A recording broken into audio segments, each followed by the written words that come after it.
সময়টা অনেক খারাপ যাচ্ছে শেখ হাসিনার। দেশের গণমাধ্যম, দেশের বিচারিক ব্যবস্থা, দেশের ট্রাইব্যুনাল, এখানে নানান ধরনের গল্প, প্রতিবেদন, নিউজ প্রতিদিনই আসছে। আর এগুলাতে বাংলাদেশের মানুষের এক ধরনের একটা মেন্টালিটি হয়ে গেছে যে না ভাই, এগুলা ঘটেই। তারপর সরকার ক্ষমতা থেকে পড়ে গেলে আবার কখনো এই সরকার আসার সুযোগ হলে একদম পানির মতন ঝরঝর করে যত মামলা আছে এগুলা পড়ে যাবে। আসলে যারা রাঘব বোয়াল বা এত বড় পোস্ট পদবিতে থাকেন তাদের কিছু করার মতন ক্ষমতা সরকারের থাকে না। তবে সরকারের ক্ষমতা থাকুক না থাকুক,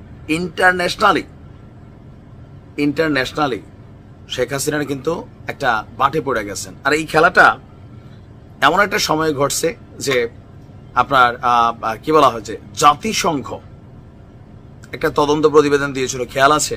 ওই প্রতিবেদনটা পূর্ণাঙ্গভাবে আমরা ওইভাবে দেখে নাই, বাট এখন এই প্রতিবেদনটা জাতিসংঘের যিনি মানবাধিকার কি বলা হয় যে কমিশনার আছেন, মানবাধিকার বিষয়ক হাই কমিশনার যিনি আছেন ভলকার তুর্ক, তার একটা বক্তব্য থেকে গতকালকে আপনার একটু শোরগোল পাকাইছে।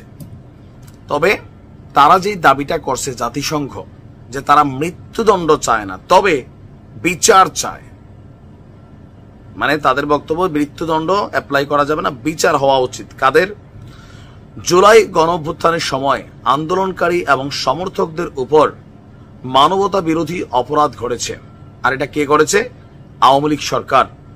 গুরুতর মানবাধিকার লঙ্ঘন করেছেন তৎকালীন সরকারের কর্মকর্তা, আইন শৃঙ্খলা রক্ষাকারী বাহিনী, গোয়েন্দা এবং ক্ষমতাসীন দলের সদস্যরা।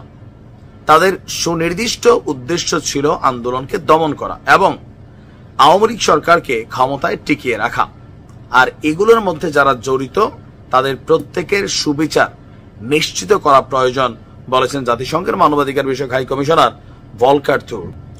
গতকালকে আপনার জেনেভায় জাতিসংঘের মানবাধিকার বিষয়ক কার্যালয়ে যে কাউন্সিল ছিল, সেই কাউন্সিলের 55তম অধিবেশনে তিনি বলেছেন বাংলাদেশে 2024 সালের 1 জুলাই থেকে 15 আগস্ট পর্যন্ত মানবাধিকার লঙ্ঘন নিয়ে জাতিসংঘের তথ্যানুসন্ধান দলের যে প্রতিবেদন, সেইটার বিষয়বস্তু উপস্থাপন করেছেন ভলকার তুর্ক। তিনি বলছেন বাংলাদেশে পদ্ধতিগতভাবে গুরুতর মানবাধিকার লঙ্ঘন করা হয়েছে। শতাধিক বিচার বহির্ভূত হত্যা, নির্বিচারে গ্রেপ্তার, নারী শিশুদের নির্যাতন, বিরোধীদের নির্যাতন, সহিংসতা চালানো হয়েছে। মানবাধিকার লঙ্ঘনের উদ্দেশ্য ছিল আন্দোলন দমন করা এবং সরকারকে ক্ষমতায় টিকিয়ে রাখার। সবকিছু হয়েছে আওয়ামী লীগের নেতৃত্ব এবং জ্যেষ্ঠ নিরাপত্তা কর্মকর্তাদের নির্দেশনায়। আন্দোলনকারী এবং তাদের সহযোগীদের দমনে মানবতা বিরোধী অপরাধও সংগঠিত করা হয়েছে। সরকার আন্দোলনকারীদের চিকিৎসা সেবা পেতে দেয়নি। এদিকে আন্দোলন শেষ হওয়ার পর ক্ষমতাচ্যুতদের বিরুদ্ধে গুরুতর প্রতিশোধ নিতেও দেখা গেছে। মানে তারা ডাবল একটা স্ট্যান্ডার্ড মারছে।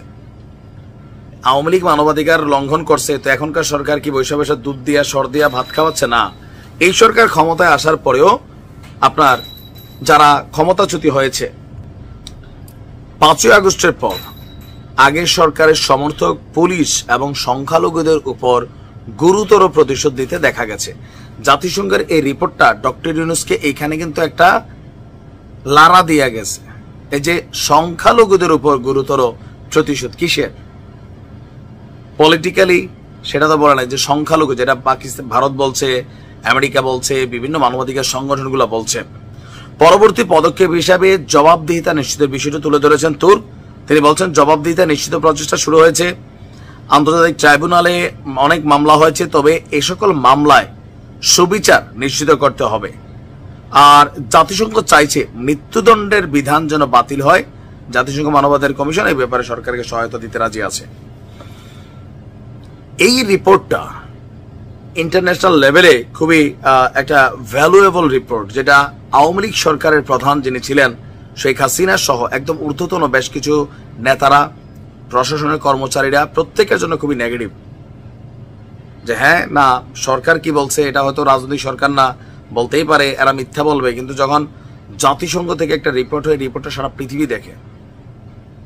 ইন্টারন্যাশনালি এক ধরনের ইমেজ সংকটে মানবতার মা হিসেবে তিনি বেশ কয়েকবার উপাধি পাইছিলেন, রোহিঙ্গা জায়গা দিয়া, সব কিন্তু শেষ হয়ে গেছে। দেখা যাক কি হয়। ভালো থাকুন।